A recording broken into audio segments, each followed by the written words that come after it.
Hay preguntas que nos persiguen, preguntas que, como humanidad, no podemos dejar de hacernos. Por ejemplo, si te paras frente a la Gran Pirámide de Giza, ¿la ves grandiosa? ¿Levantas la vista hacia esos 146,6 metros originales? Sí, de altura, aunque hoy ronda los 138,8 por la pérdida del revestimiento y la cúspide. Lo primero que sientes es asombro, ¿sí? Flipas. Pero lo segundo que sientes es una duda inmensa. ¿Cómo? ¿Cómo fue posible? ¿No te pasa? Hablamos de la mayor pirámide y una de las mayores obras de ingeniería en piedra del mundo antiguo. Se estima que la Gran Pirámide pesa en torno a 6 millones de toneladas. Se construyó con aproximadamente 2.300.000 bloques de piedra. Durante 2 siglos hemos intentado explicarlo. Hemos calculado rampas. Hemos debatido sobre palancas y contrapesos. Hemos discutido si fueron esclavos o ciudadanos libres. Y cuando la magnitud de la obra nos supera, cuando nuestra mente moderna no logra procesar el esfuerzo antiguo, algunos dejan entrar la fantasía. Hablan de civilizaciones perdidas, de tecnologías olvidadas, incluso de seres de otros mundos. Pero la arqueología tiene una virtud, es paciente. La arqueología sabe esperar. Y la respuesta a este enigma de la construcción no estaba escrita en las estrellas, ni siquiera estaba escondida en una cámara secreta dentro de la pirámide. No, la respuesta estaba a cientos de kilómetros de allí. Estaba enterrado bajo la arena, esperando en el silencio del desierto durante 4.500 años. Y es que hoy en Fundación Palar os vamos a contar la historia de una cápsula del tiempo con forma de papiro. Soy JJ Priego y hoy vamos a abrir los archivos de un hombre llamado Merer, un hombre que nos dejó por escrito cómo construyeron la eternidad. ¡Vamos allá!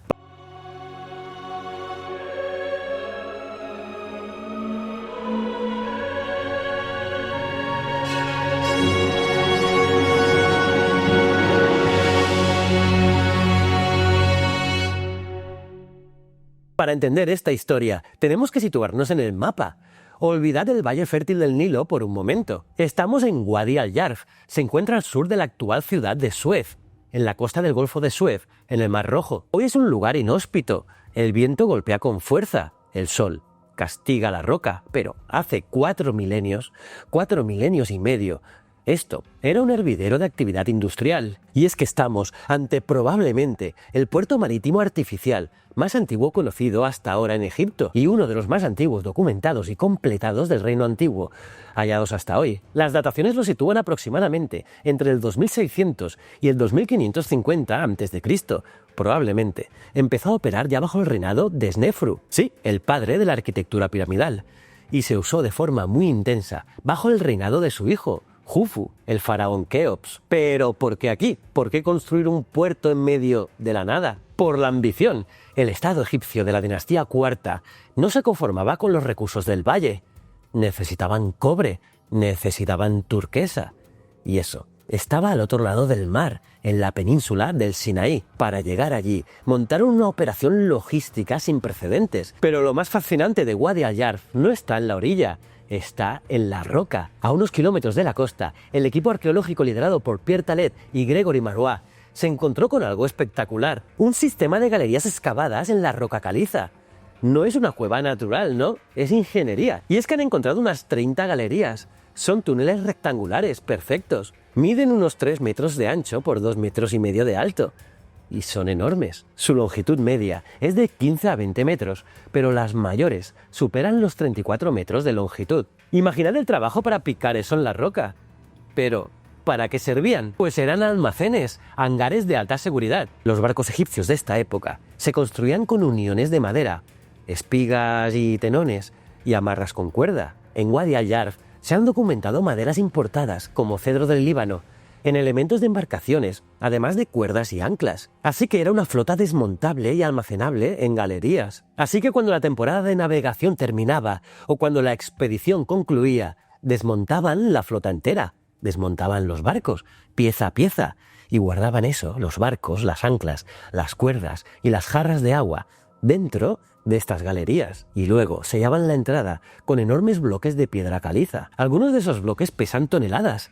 Era un sistema de seguridad tipo porculis o rastrillo. Y es que querían asegurarse de que, al volver al año siguiente, todo siguiera allí. Pues bien, fue en el año 2013 cuando el equipo estaba limpiando la entrada de las galerías G1 y G2. Entre los grandes bloques de cierre En el espacio que quedaba entre las piedras empezaron a aparecer fragmentos, papiro, frágil, milenario. El clima extremadamente seco del desierto egipcio había obrado el milagro. Lo que en cualquier otro lugar se habría podrido en semanas, aquí se conservó durante 45 siglos. Al principio, parecían solo restos olvidados, documentación administrativa descartada cuando cerraron el sitio. Pero cuando empezaron a recomponer el puzzle, el profesor Talé se dio cuenta de lo que tenía delante. Estaban ante el archivo de papiros escritos más antiguo conocido en Egipto hasta hoy. Y lo más importante, no era su antigüedad, era su contenido. Porque no eran textos funerarios, no era el libro de los muertos, no eran mitos. Eran registros administrativos tabulados,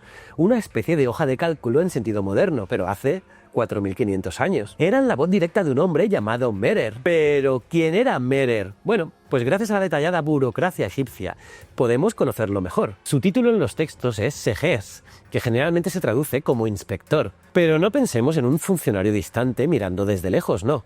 Merer era un líder operativo, un capataz con autoridad directa. Y es que Merer era inspector de una faile.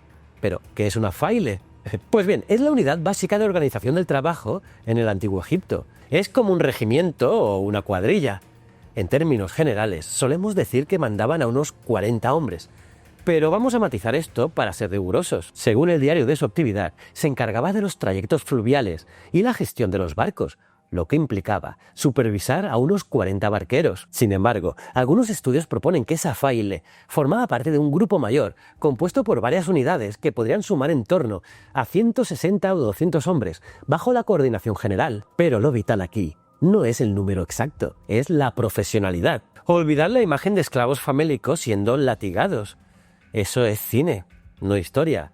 El equipo de Merer tenía un nombre, se identificaban con claridad. En los bloques de Wadi al-Yarf aparecen marcas rojas de control.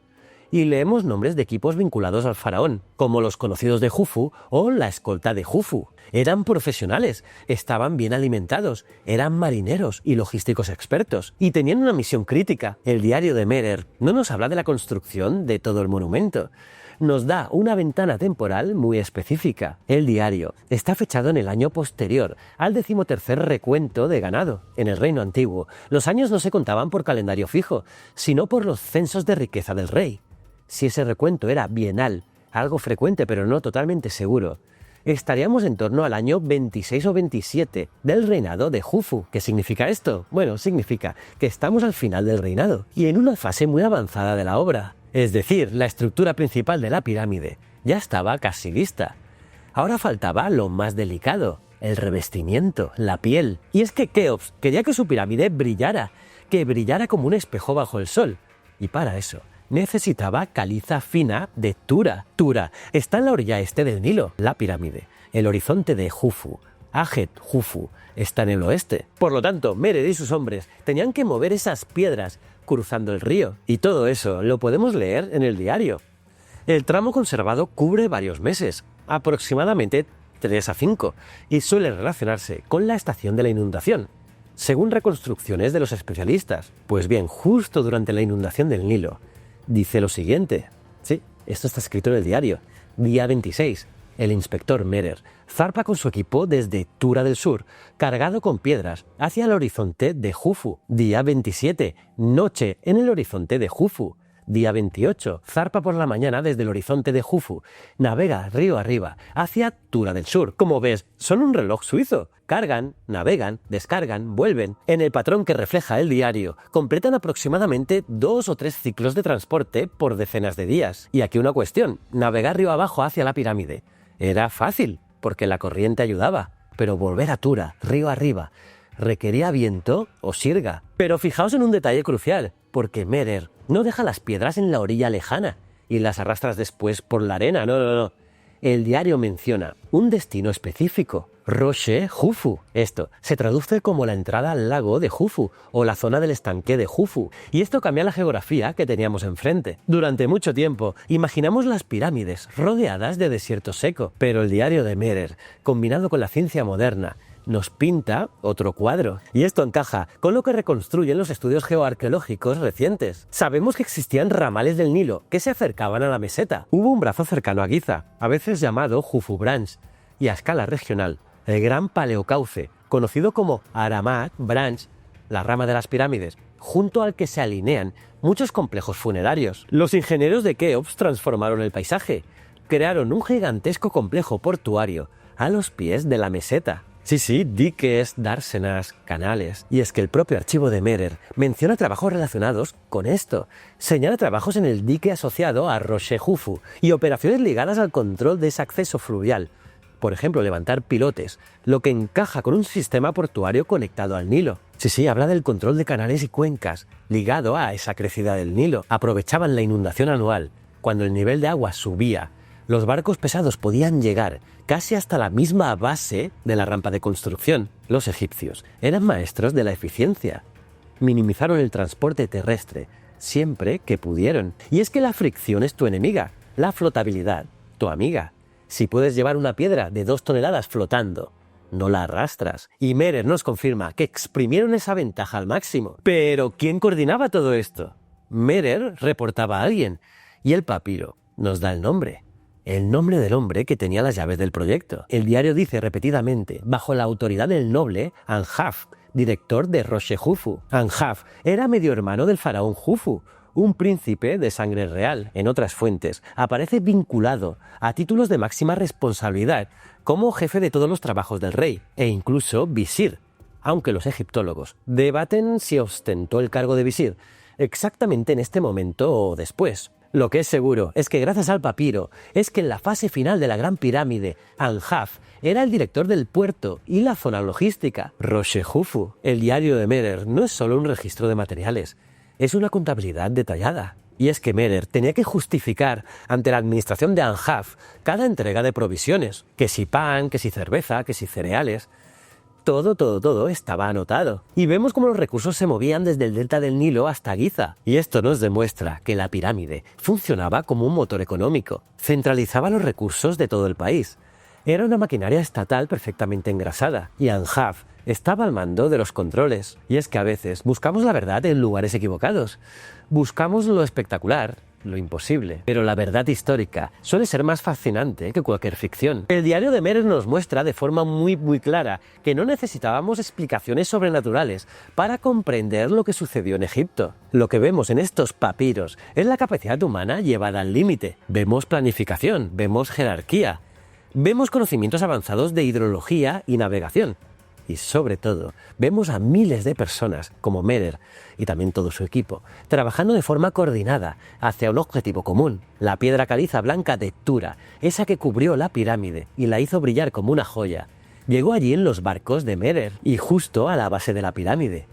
Es irónico, gran parte del revestimiento fue desmontado y reutilizado con el tiempo. Terremotos como el de 1303 contribuyeron a aflojar bloques y después hubo expolio y reutilización como cantera y fue desmontada y reutilizada en época medieval para construir el Cairo. El brillo de la pirámide se apagó, pero el papel, el frágil papiro que Merer guardó en una galería del desierto, ese ha sobrevivido para contarnos la historia. Y gracias a él, hoy sabemos que la eternidad no se construye con magia, se construye con trabajo, ingenio y una buena hoja de cálculo. Y hasta aquí el vídeo de hoy. Si te ha gustado, ya sabes, dale like, suscríbete al canal de la Fundación Palarc y activa la campanita para no perderte ningún capítulo más de esta aventura arqueológica. Visita también nuestra web fundacionpalarc.com, donde encontrarás artículos, vídeos y proyectos fascinantes sobre arqueología y paleontología en todo el mundo. Te invitamos a que nos acompañes en este apasionante viaje a lo largo de nuestra historia. Nos vemos en el próximo vídeo.